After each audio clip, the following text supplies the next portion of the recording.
श्री स्वामी समर्थ. जय जय स्वामी समर्थ.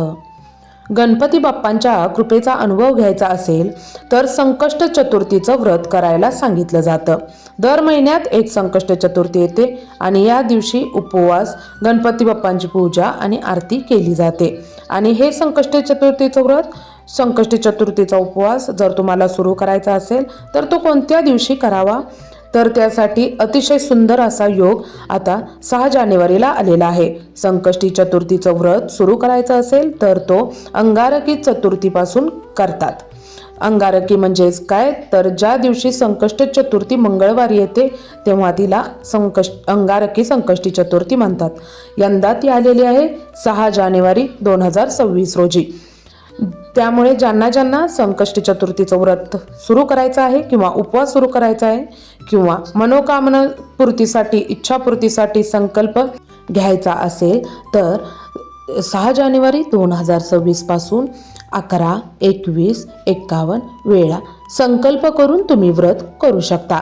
संकष्टी चतुर्थीचं हे व्रत इच्छापूर्ती असेल, मनोकामनापूर्तीसाठी केलं जाते.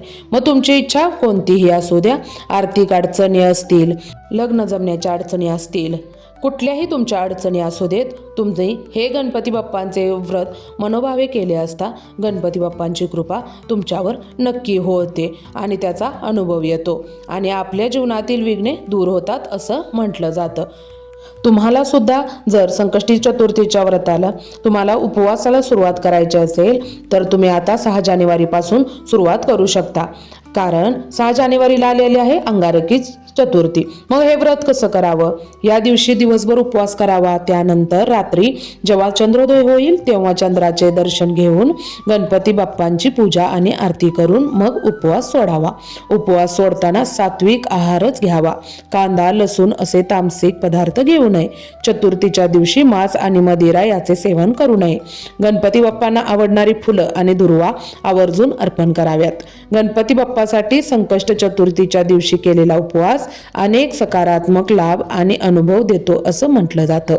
यशप्राप्तीसाठी, प्रगतीसाठी गणपती बाप्पाला अंगारकी संकष्टी चतुर्थीच्या दिवशी किंवा संकष्टी चतुर्थीच्या दिवशी 11 दुर्वांच्या जोड्या अर्पण कराव्यात. 21 जोड्या अर्पण केल्या तर उत्तमच असतं.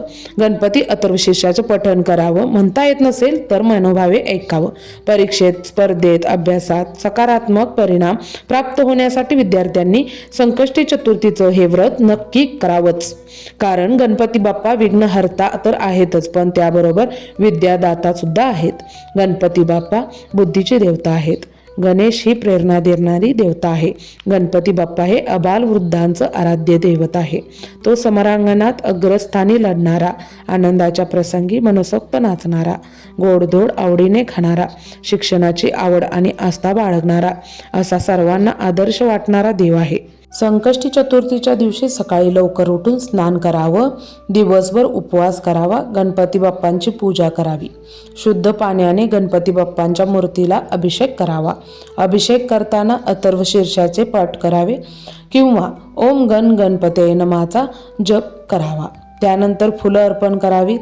धूप, दीप, नैवेद्य अर्पण करून गणेशाचं नामस्मरण करावं. प्रसाद ग्रहण करावा आणि प्रसादाचं वाटप देखील करावं. त्यानंतर रात्री चंद्रोदयाच्या वेळी धूप, दीप लावून गणपती बाप्पांना परत नैवेद्य दाखवावा. चंद्राला अर्घ्य द्यावं. गणपतीची आरती करावी. गणपती बाप्पाला जास्वंदाची फुलं आणि दुर्वा व्हाव्यात आणि त्यानंतर दिवसभराचा उपवास सोडावा.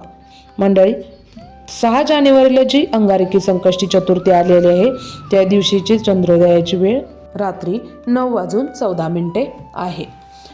काही शहरांमध्ये काही मिनिटांचा फरक अर्थातच असू शकतो.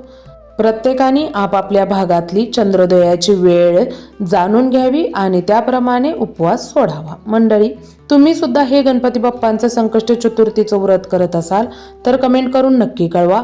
तुमचा वैयक्तिक अनुभव असेल तर नक्की शेअर करा. म्हणजे ज्यांना नवीन सुरुवात करायची आहे त्यांच्यासाठी तो अनुभव प्रेरणादायी ठरेल. धन्यवाद, धन्यवाद, धन्यवाद.